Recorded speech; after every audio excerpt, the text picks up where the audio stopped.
Eto, Joshua Pascual. Ayun, si Mervin Corpus. Tignan natin kung paano nila ahunin ito. Medyo matarik-tarik to. Nasa harapan si Mervin Corpus eh. This is Joshua Pascual. Hindi ko alam kung tutuhugin niya si Mervin Corpus o natuhug niya na si Mervin Corpus. So, mga last 1 kilometer na lang to the finish line eh. Mukhang malakas umahon si Corpus. Ayun na si Corpus oh. Dito pa lang si Joshua Pascual. Nakikipagbuno pa rito sa napakatinding ahon. Joshua Pascual na to ha. So nagkakaubusan talaga sa ahon eh. Hindi nung ahon kasi dito.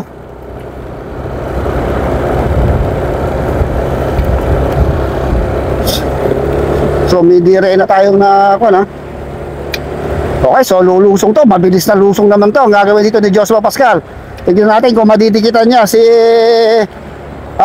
Mervin Corpus. So last ahon na pa to. Isang ahon pa. Tignan natin kung paano umahon ngayon itong si Joshua Pascual. So this is last uphill na to. Going to the finish line. Okay, ang speed niya. Medyo kan pa to ha. Ayun yung aahunin na yun. So lumalayo na si Mervin Corpus. So napakalakas sa ahon ni Mervin Corpus ha. Ito, tingnan natin kung paano ngayon umahon itong si Joshua Pascual.